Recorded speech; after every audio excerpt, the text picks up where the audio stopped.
Yulduzxon, qiynalmayapsanmi?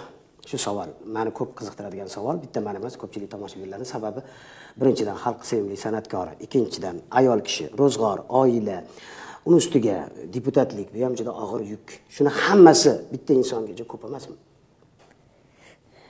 Endi nima desam bo'ladi? Qiyin tarafi bor, lekin ko'p deb bo'lmaydi. Endi menga Xudo ovoz berdi, o'yinga tushish uchun energiya berdi, endi shuncha xarakter berdi, shuncha omad berdi. Ko'p emas-ku bu. Masalan, bandasiga har qancha bersa, shuncha olaveradi, hazm qilib gubkaga o'xshaymiz.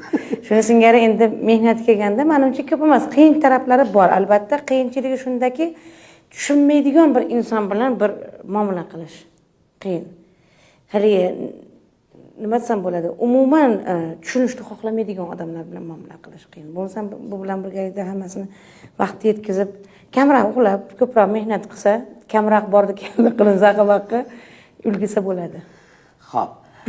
Endi yana bir savol. Mana Xudo xolisa ko'p ko'rsatuvlarda ko'ramiz, bilamiz. Men juda ham xursand bo'lganim, mana Lazzat ko'rsatuvida butun O'zbekistonda mish-mish tarqaldi. Bu juda ko'p shov-shuvlarga sabab bo'ldi. Nahotki Yulduz Usmonova ovqat qilishni bilar ekan.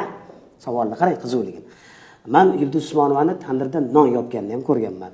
Va hatto bir sir aytib qo'yishim mumkin. Shu imorat qurilganda Yulduzxonning birinchi niyati tanir qurilsin deyilgan ekan. Shu rostmi? Rost. Mana. Buni ham bilib qo'yinglar.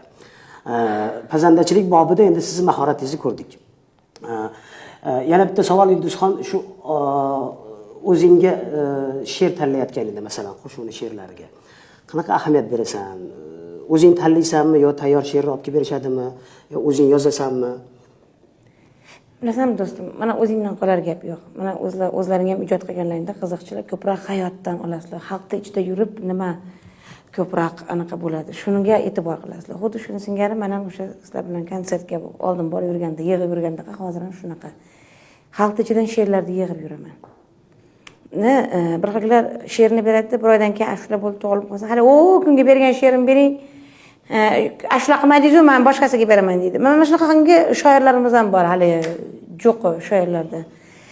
Endi lekin ijod qilishga to'g'ri kelganda xalqni ichidan olaman. Sabab ko'proq xalqni ichidan ishlashim sababi xalqdagi odam, yerda yurgan odam yerda zaxini, issig'ini, sovug'ini yaxshi biladi. Shuning uchun o'sha xalqning ichidagi dard bilan, xalqning ichidagi anaqa bilan yashagan odamdan yaxshiroq she'rlar chiqadi degan anaqa bilan ko'p xalqdan olaman. Lekin o'zim ham tez-tez yozib turaman. Men shu gapni ham eshitganman, Yulduz Usmonova ham binoyida qalami bor, tuzukkina she'rlar yozadi deb. Endi o'zim o'shaning uchun ataylab hozir qitig'lab so'radim shu savolni. Lekin meniki ko'proq chaqadi. O'shaning uchun men nima desam bo'ladi? O'zim o'sha bir film kelib qolganda bilasan, bir yonib og'zidan chiqib ketadi. Hattoki ayrim shu haligi meni g'ashimni keltirib, meni o'sha yaxshi ko'rmaydigan odamlarimiz dushman deyolmayman, chunki dushman bo'lib men nima birovnikini yeb qo'ydim, o'g'irlab qo'ydim, territoriyasini olib qo'ydimmi?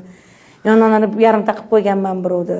Dushman deyolmayman, lekin o'sha meni noxush ko'radiganlar bir xil paytda jahlimni chiqazib, ataylar shu portlab ketsin deydi. Men shu jahlim chiqqanda qanaqa portlasam, hammasi birdan chiqib ketgandaqa. Xuddi shuni singari she'rlarimda bir narsani ko'rib qolsam, yozsam, haligi o'lgur chaqayotganda что ни слово, то iголка degandek lekin shunga ham qaramasdan ramkaga solishga harakat qilaman. Men hatto shunaqa narsa ham yozdim. Endi boshimdan o'tgan issiq-sovuqni o'zing yaxshi bilasan. Muxlislarimiz yaxshi hozir tomosha qilib turishgan bo'lsa kerak. Haqiqatda issiq-sovuq deganda juda katta ma'no yotadi. Inson bir qoqiladi, yiqiladi. Yiqilganda og'zi burni qonasa, o'ziga o'zi rahmi kelib yig'lab o'tiraveradi.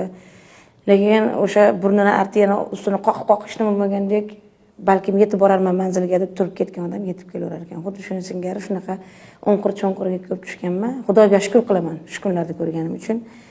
Shunaqa so'z yozdim. Bu hayot qiziq, yo'llari toshdan tiziq. Tutingan aka-opalar, yuzlari edi issiq. Hayotni go'zal derdilar. Do'stlikni mangu derdilar. Hayotda hech bir narsa o'rtaga tushmas derdilar. O'tdi bahor, yoz, qishlar, kambag'al bo'ldi boylar. taqdir o'yin qilganda menga qo'yishdi do'stlar. Xuddi shuni singari Qoyil, gap bo'lishi mumkin emas.